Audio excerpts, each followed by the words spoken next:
हम लोग का अगला क्वेश्चन है फ्रेंड्स कि एक कर्मचारी के वेतन में 30% की वृद्धि की गई जिससे उसका वेतन रुपया 910 हो गया। बढ़ोतरी होने से पहले उसका वेतन क्या था? 30% की वृद्धि होती है और उसका वेतन जो है 910 रुपया हो जाता है। तो बढ़ोतरी के पहले उसका वेतन क्या था उसको हम लोगों को जानना है। तो इस तरह के जो क्वेश्चंस हैं इसको बनाने के लिए 30% की वृद्धि हो रही है, मतलब 30% को कैसे लिखेंगे? 30/100, ये मतलब 3/10 क्या होगा? 3/10 है ना। तो देखिए क्या हो रहा है? वृद्धि हो रहा है, मतलब क्या होगा? प्लस होगा, वृद्धि हो रहा है। तो 10 + 3 कितना हो गया? 13/10 हो गया। अगर वृद्धि नहीं होता, अगर घाटा होता तो माइनस यहाँ होता और इससे 10 से 3 को माइनस कर देते तो 7/10 होता। अभी वृद्धि हो रहा है सैलरी में तो 10 + 3 13/10। अब उसका ओरिजिनल वैल्यू निकालने बोल रहा है। तो बढ़ा 30% जब बढ़ा तो 910 हुआ, मतलब बढ़ा है, मतलब उसका ओरिजिनल वैल्यू बढ़ा हुआ वैल्यू से कम था। तो कम था तो इस दोनों में से न्यूमरेटर और डिनोमिनेटर मतलब अंश और हर दोनों में से कौन सा छोटा है? तो छोटा डिनोमिनेटर है, हर है। तो हर को हम लोग ऊपर में लिखेंगे और नीचे लिखेंगे बड़ा वाला को इनटू किसका? 910 का। तो यहाँ से क्या हो जाएगा? 13 7 जा 91 0, मतलब क्या हुआ? 700 रुपया जो है हमारा पहले का जो मूल वेतन था वो 700 रुपया था। तो आंसर क्या होगा? सी। ये तरीका है। इसको फ्रेंड्स हम देखते हैं और कई तरीकों से बनाया जा सकता है, उसको हम देखते हैं।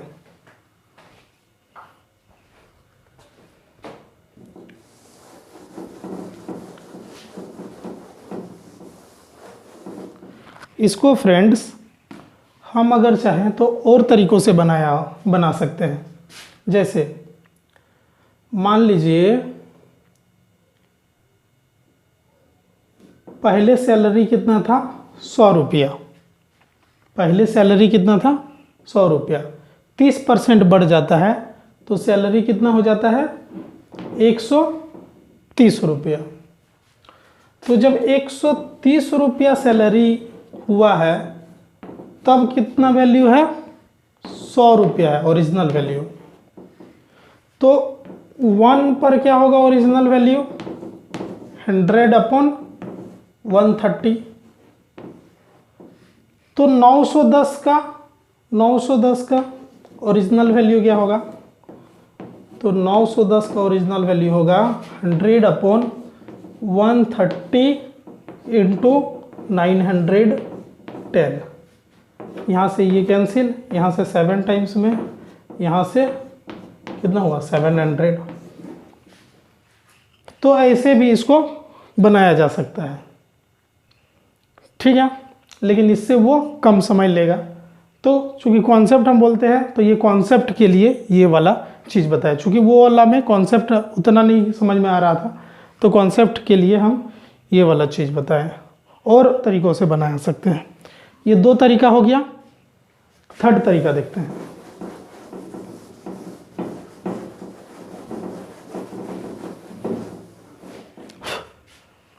थर्ड तरीका क्या है? थर्ड तरीका ये है कि जब मेरा 910 रुपया है तब कितना बढ़ा हुआ? कितना है? 130 है ना। मतलब कोई चीज़ जो होता है अपने आप में कितना होता है? 100% होता है। तो 30% बढ़ा है, मतलब 130% में वैल्यू कितना है? 910 है। तो इसको हम लोग ऐसे लिखते हैं जब 130 है तो वैल्यू कितना है 910 है, तो 1 पर कितना वैल्यू होगा, तो 910/130। तो कोई वैल्यु अपने आप पे कितना होता है 100 होता है, 100% होता है। तो 100 पर कितना होगा, तो 910/130 इंटू 100, ये 7 टाइम्स में ये 700।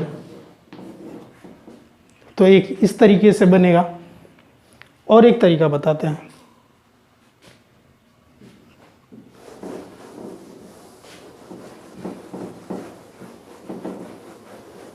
एक तरीका फॉर्मूला वाला बताते हैं।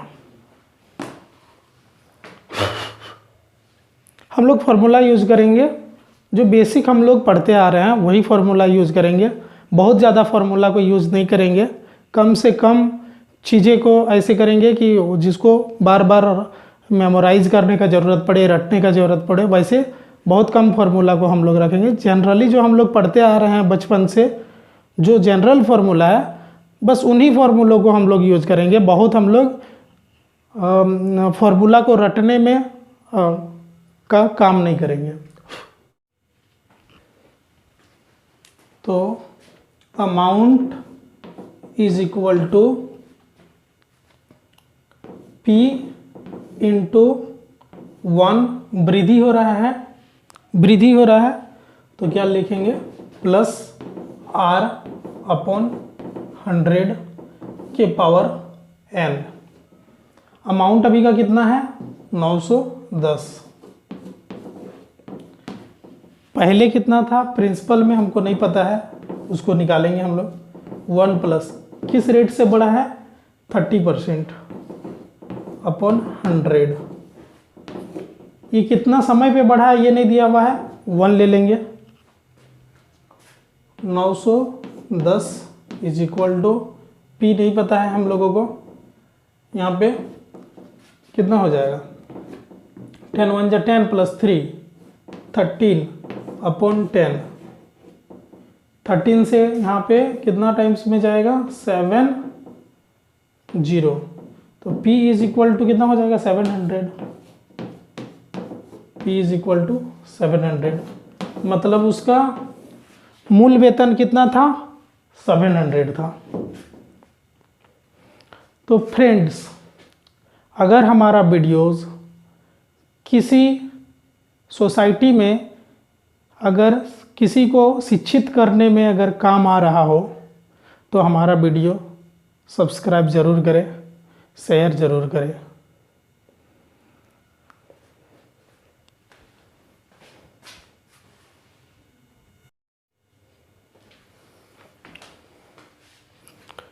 अब जो क्वेश्चन है फ्रेंड्स, थोड़ा सा यहाँ पर चमक है, तो ये हम बता दे रहे हैं। यहाँ पे क्या है, संयोग एक नाम है किसी का, तो इस नाम के जगह पे आप कुछ दूसरा नाम भी यूज कर सकते हैं। ऐसे यहाँ संयोग लिखा हुआ है, संयोग को जेब खर्च हेतु कुछ राशि मिलती है, वह उसका 20% पुस्तकें क्रय करने में और शेष का 25% स्टेशनरी पर व्यय करता है। अब बची राशि का 10% गरीबों को दान कर देता है और अंतिम शेष धनराशि को मिष्ठान आदि खरीदने में व्यय करता है। यह राशि 13 रुपये 50 पैसे है, तो उसके जेब खर्च की कुल धनराशि है। तो देखिए ऐसे सवालों को हम लोग कैसे बनाएंगे। तो मान लीजिए कुल धनराशि जो है वो कितना है x।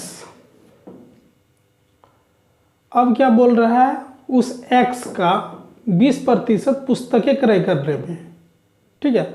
लेकिन देखिए इसके जस्ट बाद वाला लाइन देखिए क्या बोल रहा है, शेष का 25% स्टेशनरी पर। उसका नेक्स्ट लाइन देखिए, अब बची राशि का, मतलब सब में बची राशि है। तो क्या हम लोग करेंगे ऐसे प्रश्न में, x का 20% पुस्तकें क्रय करने में लिखा हुआ है, तो 20% अगर वो पुस्तक खरीदता है तो बचता कितना है 80%। अब यह प्रतिशत होगा तो प्रतिशत को हम लोग बाई में लिखते हैं 100। ठीक है, अब क्या बोल रहा है, और शेष का 25%, मतलब x का 20% पुस्तकें क्रय करने में लगाता है और बचता कितना है x का 80%, मतलब ये हमारा बच जाता है। तो ये टोटल हमारा बचा पुस्तक खरीदने के बाद। अब पुस्तक खरीदने के बाद इतना बचा, तो इतना का कितना प्रतिशत बोल रहा है, 25% स्टेशनरी पर व्यय करता है ना। तो अब इसको कितना बचा, 25% अगर स्टेशनरी में खर्च करता है तो कितना बचा, फिर अब उसको 75% पैसा उसके पास रह रहा है। ठीक है, अब क्या बोल रहा है अगला कि अब बची राशि का, तो ये तो बचा हुआ है, ये तो खर्च नहीं किया, इसका 25% वो खर्च किया, मतलब उसको कितना बचा, अब उसके पास अभी कितना है 75% उसके पास है। अब इसका जो है, इसका कितना प्रतिशत, तो 10%, तो 10% वो खर्च करता है और बचाता बचता कितना है उसके पास, तो 90%। ठीक है, अब क्या बोल रहा है, अब अंतिम शेष धनराशि, अब इतना उसके पास क्या होता है, बचता है, इतना अंतिम शेष धनराशि को मिष्ठान आदि खरीदने में व्यय करता है। इसको क्या करता है, ये जो इसका पैसा बचा हुआ है इसको ये क्या करता है, मिष्ठान खरीदने में खर्च करता है। तो ये जो उसके पास बचा हुआ है इतना है, इतना का वो मिष्ठान खरीदता है, और वो मिष्ठान खरीदता कितना रुपये का है, 13 रुपया 50 पैसे का। ठीक है, अब इसको कि मल्टीपल अगर होता है, गुना होता है, तो ब्रैकेट जो है वो कोई ये नहीं होता है, इसको इससे मल्टीप्लाई नहीं करना होता है, इसको इसके साथ मल्टीप्लाई नहीं करना होता है। वो प्लस के केस में वैसे होता है या माइनस के केस में, यहाँ भी इंटू है यहाँ भी इंटू है, तो हम लोग ब्रैकेट को हटा के भी वैसे ही लिख सकते हैं। तो x into 100/80/100 into 75/100 into 90/100 is equal to 13.50। अब 13.50 को कैसे लिखे, पॉइंट को हटा देते हैं, पॉइंट जैसे हटा देंगे तो पॉइंट के बदले में क्या होता है, 1 होता है, और उसके बाद कितना डिजिट होता है, 1 2 2 डिजिट है, तो 2 डिजिट है पॉइंट के बाद, तो पॉइंट को 1 लिख लिए, और 2 डिजिट है तो 2 डिजिट को हम लोग 0 0 लिखते हैं। जितना डिजिट पॉइंट के बाद होगा वो 0 0 आता है, और पॉइंट कितना होता है, 1 होता है। तो इज इक्वल टू के और इधर के क्या होता है, कट जाएगा, सेम सेम रहेगा, तो ये कट गया, यहाँ से ये कैंसिल हो गया, 1 0 से यहाँ 1 0 कट गया। अब क्या होगा, यहाँ से देखो 25 3 टाइम्स में 75 होगा, 25 4 टाइम्स में 100 होगा, 4 2 जा 8। ठीक है, अब 9 है, 9 से इसको अगर हम लोग काटते हैं तो कितना होगा, 9 1 जा 9 4 5 5 9 जा 45 0। ठीक है, फिर यहाँ से काटते हैं तो 3 5 जा 15 0 50, 2 से काटेंगे तो 25, मतलब x इज इक्वल टू ₹25। तो उसके पास कुल धनराशि कितनी है, 25 रुपये है। तो 25 रुपये है तो 25 किस में आंसर है, ये, तो आंसर क्या होगा, बी।